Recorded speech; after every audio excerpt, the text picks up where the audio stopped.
is nice because everything has been delayed. Obviously, the Wings have been postponed until uh, basically through the end of the year, and then the entire NHL is suspending operations from the 22nd, so tomorrow or today, depending on when you're listening to this, through the 25th, through the holiday. Um, and it was probably the right call because I'm going to read you a little stat line here. December 19th, 8 games were scheduled, 4 were postponed. The 20th, 5 scheduled, 4 postponed. That's 80%. 21st, which is today, 10 were scheduled, 8 were postponed. So 2 of the 10 games that were scheduled to be played today got pushed. Tomorrow, all 4 games that were scheduled got postponed. And on the 23rd, Thursday, probably a big day going into the holiday, 15 games had been scheduled, 10 were postponed. So this is probably fairly unsurprising. And, to bring it back down to the local level, obviously the Wings have been dealing with a large outbreak. Ernie, obviously Bertuzzi got it a little while back. DeKaiser got it. And I have to go back and check. I'm sure there's been so many names that keep popping up, and we're just pulling guys out of Grand Rapids to get them to fill out a lineup. And we've heard Steve Yzerman talk about it a little bit about, he takes it seriously and the players take it seriously. He encourages them to be safe and get the booster and all that. It, and this kind of goes to all of sports, but hockey specifically. Is there something the NHL as a whole can do to help these leagues continue? I know one of the big things was, is the easing the testing that they do, like testing asymptomatic vaccinated players, which is everyone except Bertuzzi. So, do you think there's something like that, or do you think they should just take off the next couple weeks and try to kick back up into January? So there are a couple options here. Let me get into first what I think they'll do. I think this pause will be it. I don't know if they're going to pause again. The I NHL and think the you're right. NHLPA just I don't think they want to deal with it. And I think what we're going to see and what we've already started to see is we're getting COVID level, like during the pandemic level guidelines being put in right now. Players can't interact with Right. people outside of the bubble. Like it's almost a bubble atmosphere being put in right now. I think that's Yeah. what they do. Now you mentioned it. Another option I've heard is stop testing asymptomatic players. Obviously, there are issues with that. They have families that you go home to. You don't want to spread. Like there are certainly Yep. issues with that, but that's another option I've heard thrown out there. But I think the most likely is just no pause, just this little pause. Other than that, just push Yeah. on forward. We're gonna get some weird games. I think we're gonna get some games like the Red Wings had against the Devils, where they were playing without Alex Nedeljkovic, Joe Veleno, Carter Rowney. They essentially had a glorified Grand Rapids line, like you mentioned. Taro Hirose and Riley Barber were up there all on that line. Yep. So I think that's what the NHL does. I think it's there's no way they're gonna there's no way they're gonna cancel or do anything like that because I think there's just too much money to be made. Yeah, and I don't think, canceling games. I don't think having all these postponements will be made up because I just don't think the NHL, the owners aren't going to want to lose all that revenue from each of those games, especially because when they were in the bubble, or not in the bubble, when they were doing the last year with the empty arenas, I mean, the NHL was struggling to make enough revenue to justify actually playing a season. A lot of teams lost money. So they can't afford, the owners got to be thinking, we can't afford to have a stoppage again. I do think the decision to basically say we're not playing in the Olympics is probably the best one. I get that a lot of these guys probably want to, but it's just a whole nother level, a chance of spreading on top of everything else. And, the NHL is thinking we want a season. We need a Stanley Cup champion at the end. Well, So, and yeah, I just wanted to the see what your worst thing thoughts on about that that are. too, yeah, and the worst Go thing ahead. Yeah. with the COVID players, if they get COVID over there, according to the Olympic Committee's rules, they're subject to Chinese law, so they can be quarantined in China away from their NHL clubs for weeks if they test positive while they're in Yep. the. So it's just they just should not have gone. Even an I'm even glad they bigger didn't. risk. Honestly, like you mentioned, it would have been awesome to see Steven Stamkos and these guys finally get that Olympic moment, but just for safety and for the season's sake, just keep them at home. Yep. No, I'm in full agreement. And like you said, none of us probably have the answer. But something we're gonna see how it pans out. And like you said, these are athletes in peak condition who've, like I said, aside from Bertuzzi, I'm not trying to rag on the guy. It's just a fact. The entire NHL is vaccinated except for him. Um, but they're all vaccinated. So if they get it, they'll get their conditions, either asymptomatic or mild conditions. They won't go to the hospital and they'll recover and we go from there. I mean, at this point, if we're trying to live with COVID, at least in the sports world, seems like the only way forward, but we'll have to keep it going. But um at least before the stoppage, the Wings went out on a very nice high note. Larkin getting his first career hat trick. That was really awesome to see. Which I can't believe it. I can't believe Bertuzzi got a hat trick before he did. That's what But I I said. do think it's Bertuzzi and Raymond this year. I was shocked. yeah, yep. It was crazy. But do you think? I was someone who I've always loved Larkin, but I was always like skeptical if he could fill out that captain's role. And I think this year, he's done a lot to prove that in his production and his on the ice and off the ice leadership. I mean, how do you think he's grown into having that C on his sweater? So the first thing that pops into my mind with Larkin is that second thing you mentioned, the off ice stuff. That's what we saw last year Hmm. too, because we didn't see the production last year. But I think even last year he showed flashes that he truly is a great NHL captain. Just the way he leads his team, and this team has been a bit streaky this year, but they've been able to turn around 4 straight road losses to 5 straight wins. They've been able to do stuff that Yep. I don't know if they would have without Larkin at the top. And then in terms of production, like you They're kind touched of on, they're kind of he's gritty. excellent this year. They're kind of a Yeah, they're Yeah, kind of a gritty last team. year's Like, yeah, they're starting to last year a lot of them focused on getting like that two-way game. Like you could play well defensively and offensively. And it's starting to pay off this year. Like you mentioned, like you yeah. see goals made out of nothing. They'll steal something in the defensive zone or offensive zone and turn it into an offensive series out of nothing. Like, and Larkin does that a lot too. He's been excellent, and I don't know if he's like a number one center on a Stanley Cup winning team, but I think he's a captain on a Stanley Cup winning team. Did you Yep.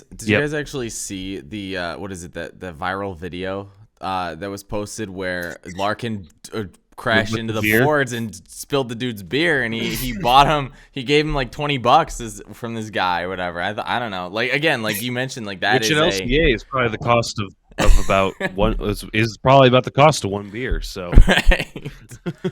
God, I no, can tell that you was from awesome. experience that a Labatt Blue is $13.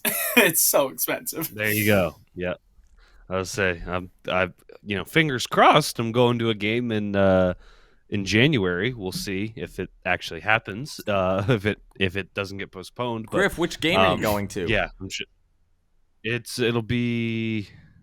Oh, he doesn't even know. I think Courtney just told me about. That's my fiance. It's a Christmas gift to me that I'm not supposed to know about, but she wanted to make sure I didn't make plans today. It's the 21st. It's against the Stars. Okay, okay. So I just Oh, that's a good matchup. I'm going to the Sabres game on Yeah. the 15th. So fingers crossed that Oh, nothing nice. lasts too long. Yeah. I also got a Christmas gift. But yeah, I so. think Larkin. Yeah, I think Larkin though. I think you made a very good point. He's not the number one center on a Stanley Cup team, but he is the captain because he's probably not the number one center on our team. Like he's pretty close, but like you could make an argument that he is potentially a number two center, and depending on what which of our picks develop and things like that in terms of production. But he is definitely the leader of this team with how he's conducted himself with everything that has gone on. I'm looking forward to seeing what he does, especially the more rookies we get. I mean, we've already seen the positive impact that he's probably had on, Sider and Raymond, so when Edvinson gets here and Kosa gets here, it's going to be exciting. And speaking of, Mo, Sider and Lucas Raymond and even Nedeljkovic, because he's still considered a rookie. I mean, well, you got to just be blown away with Steve Yzerman and his ability to, whether through the draft or through trading or free agency, he just finds every bit of talent and gets it for a value. I mean, it's just insane. Like, what do you think of these rookies and the year they're having, and then also, Yzerman as a GM and the moves he's made and his, trading and free agent moves? Because you could even throw in Vrana in there, who he makes this team probably a couple games better when he comes back to the lineup. Yeah, I think, like you said, those three rookies are a testament to just how good of a GM Steve Yzerman is. If you go pick player by player, Moritz Seider, when they picked him, a lot of people said that was a reach. They did, like, he was not projected in many drafts to be a top 10 pick, and then he goes to the Red Wings so high. It's like he's such a good talent evaluator, and just I think his greatest talent though is he doesn't fall for anything he sees. He's not going to listen to the guys outside the room. He listens to the guys inside of his draft room. Lucas Raymond as well. Lucas Raymond was just that one was a little bit easier, I'll be honest, but still just an excellent player, excellent pick. And then acquiring Nedeljkovic was just ridiculous. I think a third round pick and Jonathan Bernier for a guy who finished as a finalist for the Calder last year. That's just a crazy piece of GM work. And then in terms of like the actual players, I can't remember the last time one team had two true contenders for the Calder Cup for Rookie of the Year. Because I think Seider and Raymond could both very well make a case for it right now. And I believe Nedeljkovic is, because of, even though he played last year, he's still eligible for it this year. So, like, he has one of the best, rookie goaltenders. And honestly, I don't know what he is compared to the rest of the league. But man, when you see the saves he makes, like, he just looks great. And then you think, oh, we got Kosa coming up coming up the ranks, playing in World Juniors right now. It's like, man, okay, so we're set at goaltender, and like you said, we have two Calder. We're gonna have two Calder finalists. We have the best rookie defenseman. I think he's the highest, most points scored by a rookie defenseman this year in Seider, and then Raymond leading in assists, points, goals, every offensive category you can think of. And Raymond obviously has a lot of the flash, but Mo Seider, I think, just has the ways he is so subtly good is what makes me so excited about him. The pass that he had that set up, I think it was Bertuzzi's second goal in that game against the Devils the other night. I mean, it looked like something that Lidstrom would do when he was in his prime. And it was just like, that doesn't look like, a 19-year-old kid who's making his, rookie in his rookie year in the NHL. So I mean, those two, it's going to be very exciting, just with all the talent that this team is acquiring. And like we said, what's coming down the pipeline. I mean, we have Kosa and Edvinson are obviously the two first-round picks that are in World Juniors. There's also a handful of third and fourth and second-round picks that are playing as well, that all eventually could come up to take a position on this team, whether it's, a top-line guy or even a fourth-line guy that plays a role, because, it's important. We know, I think Wings fans, especially as of the last couple years, know how much a fourth line can burn you, because you can't have your first line out all the time. So I think having those guys coming up, knowing the depth that this team is building out with, I mean, it's got to be exciting, if you're a Red Wings fan. And with all that being said, it's a very long wind up to a question, but what do you think now with where they're at with Vrana? I think he's coming back he should be back in the next month or two, I believe. I believe his injury put him coming back February. That's what I thought. Yep. with him coming back and all those things considered, what is the rest of the season outlook this year? And then when do you see their playoff window really opening in terms of them, making the playoffs and, being competitive in the playoffs? So I'll start with this year first, the outlook this year. So currently, they are in a playoff spot technically due to points. They're a bit behind in terms of winning percentage. Boston. If I'm being honest, Yep. this year I don't think they make the playoffs. They have to compete with Boston and Pittsburgh essentially for those two wild card spots in the East, and I just don't think they're as good as either of those teams. They're not as veteran, I should say. Those, I mean, when you have guys like Patrice Bergeron, David Krejci, and Brad Marchand atop a line, it's hard to pick against that. And then in Pittsburgh, you have Crosby, you have some crazy pieces still. So I don't think they get there this year. But man, in terms of playoff windows, I could see him making it next year. You mentioned Yep. Simone Edvinson, and he has been one of the most impressive prospects so far. When he was drafted, I'll be honest, I was a little disappointed because I got really into the draft this year, and I saw him as kind of a raw prospect who could, who's going to take a few years to bake, and he's proven me wrong. He is scoring, I believe, half a point per game last time I checked in the in the SHL, the Yeah. Swedish Hockey League. He's been excellent. He's improving his offensive Yeah. game. He's improving his defensive game. Once he slots in, if he makes a push for the roster like Seider did last year, and he does that next year, this team is a playoff team. Seider, if he Absolutely. continues to grow, Raymond, I think next year might be a bit optimistic, but based on how this is trending, I think it opens up next year. And then you also got to think, what moves does Yzerman make to acquire? I don't think he won't open up the purse and blow it. He won't, get a bloated contract for an old guy. I mean, that's especially when that's what really held the Wings down for so long, was signing a bunch of veteran guys to kind of keep it was taping the car back together while it was running 70 miles an hour down the freeway.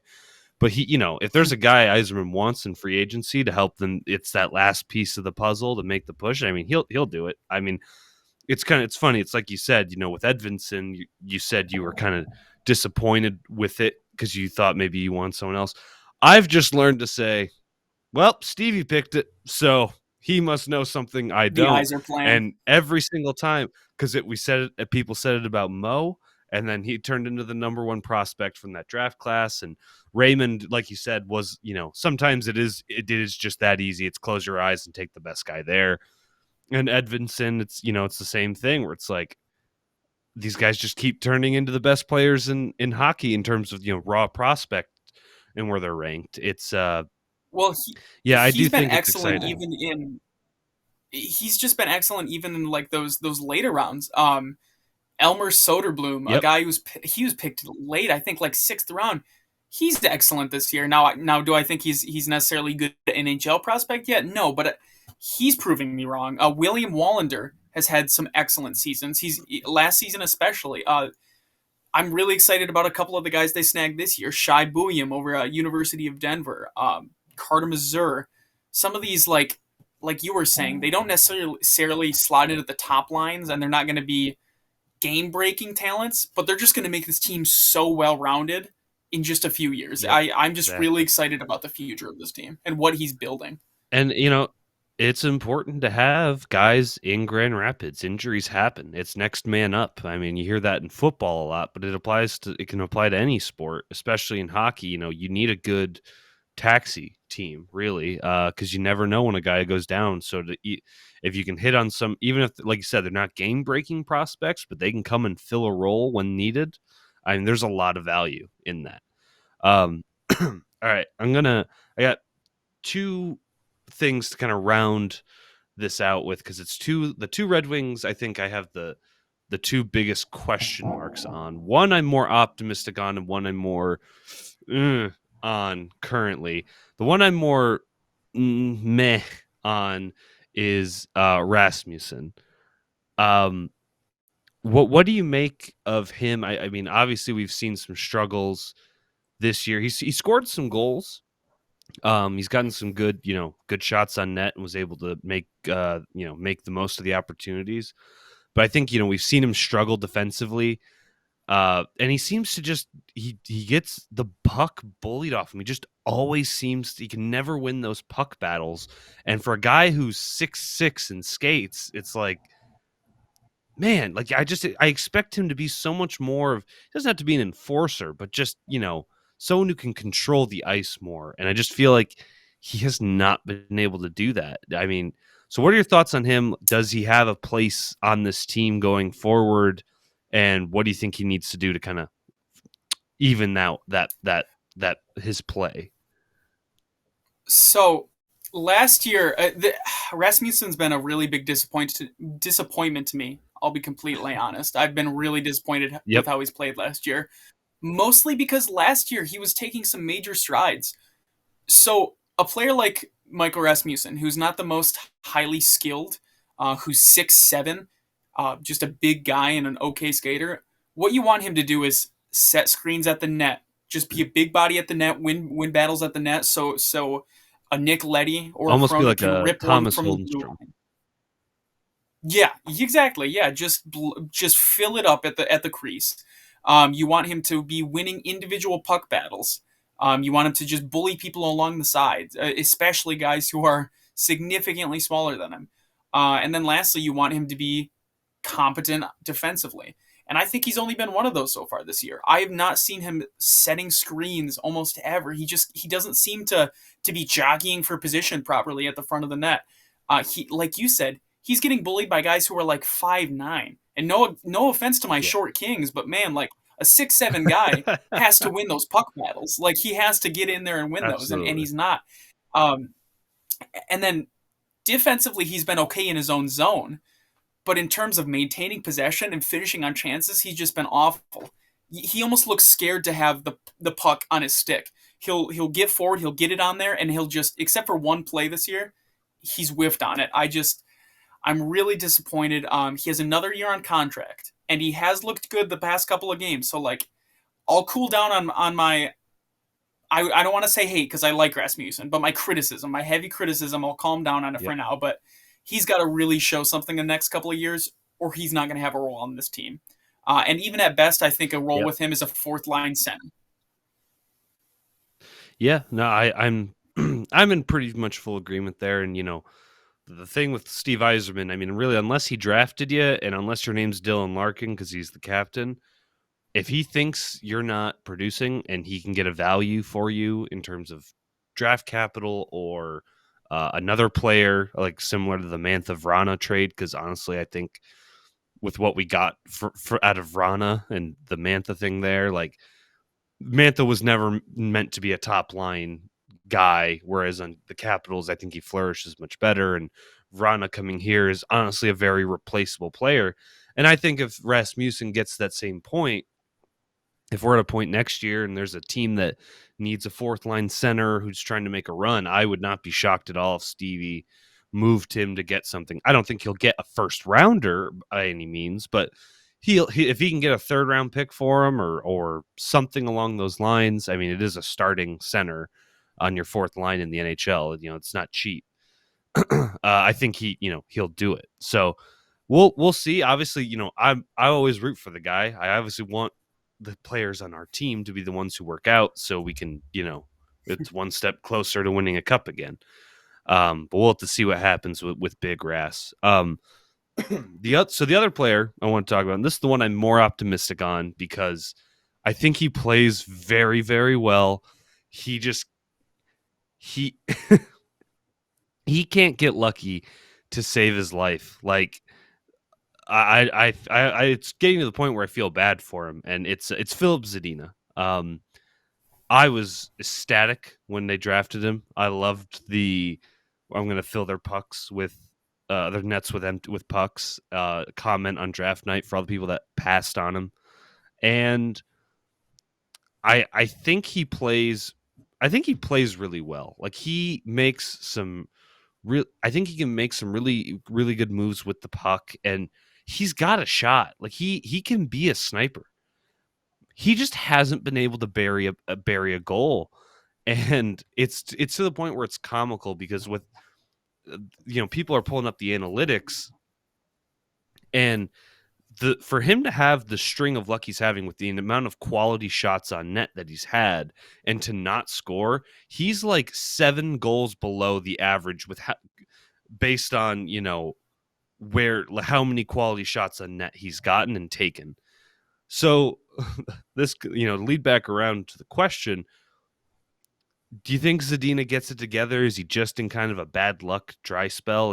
And what do you think his role on this team is going forward? Is he, a second line forward with the potential to be a first liner, or do you think he's just going to kind of hover that third and fourth line, for a while? So Zadina has been so frustrating this year, but the thing is, you and I and every fan on earth are not nearly as frustrated as he is at himself. When you see him make Yeah. just miss it just by this much, he grips the stick. I've seen him break the stick. He'll yell, he'll scream, he'll shout because he knows he can do better, and I think he can too. Like you said, the underlying statistics, otherwise than like Corsi 4 and some of the possession, in terms of shots, he has the second most shots on the team. He has 71 shots, I think, on the season right now, behind only Dylan Larkin. He's good in the offensive zone. He'll strip pucks from other forwards, other defensemen, create offensive series out of nothing. I mentioned that earlier about how the Wings have been doing that lately, and that he's one of the guys who does it most. He'll make plays where it's just ridiculous. He'll just outhandle someone, take the puck, and rip a shot. It just hasn't found the back of the net yet. So if you look at like stats, I think he's got to regress to the mean at some point because this is statistically significantly substandard to where he should be. I think he regresses to the mean, Yeah. and if he doesn't, you mentioned him. I'm going to draw some Anthony Mantha comparisons. Zadina was not drafted by Yzerman. I could see a scenario in which if he just can't fill the pucks or fill the net with pucks, he could be one dealt if the price is right. I don't think Yzerman is at the point of the rebuild where he's just going to start exchanging for players. He still wants good value, so it has to be a king's ransom that comes. But I could see him trading Zadina if he can't fill the net. But if he works out, and like you said, like we're always rooting for that. I love Zadina. I loved his comment on draft night. If it works out, he is a second line, borderline first line winger, I think. He is a lethal goal scorer when he's good. He's a good playmaker, and now he has a two-way game. I love Zadina, but man, he's got to get rid of whatever hex is on him, man. It's crazy. Yeah, Hex is right. I mean, it's just I can't believe the guy hasn't scored more goals. And you're right. He is a statistical anomaly, and hopefully he splits. Eventually, like you said, it regresses back to the mean. But in the meantime, we'll just have to keep watching, and hopefully he I don't want to say gets his shit together because he's playing well. It's just the numbers aren't there to show how well he's playing. But I think he'll keep playing. I think he's gonna pull through. But I do think you're right. He wasn't drafted by Yzerman, so I could totally see a situation where he's dealt, like you said, if the price is right. I mean, like I said, I think anyone's on the table that isn't a rookie or Dylan Larkin. Like I said, could I see Yzerman dealing Bertuzzi? Yeah, but he would need a king's ransom for it. Like, he's not going to do it for, just a first rounder because Bertuzzi outputs more than that, and he's a locker room leader more than that. So there's a lot of the tangibles and intangibles when looking at that. And the same thing goes for Zadina because he has that raw talent. It's just a matter of converting that into scoring some goals. So, yeah, man, that's all I got Red Wings wise. I mean, I think it's kind of nice. They are probably our best team in Detroit currently in terms of where they're at in a rebuild, and the talent they're accruing. They're fun again. They're generating buzz. The only other team kind of close to that would be the Tigers, maybe, sorta. Yeah, The Pistons kind of suck, but at least they got Cade, and the Lions are the Lions. So it's like, at least we got the Red Wings to give us some fun, something to look forward to on a weeknight and watch a local team do well.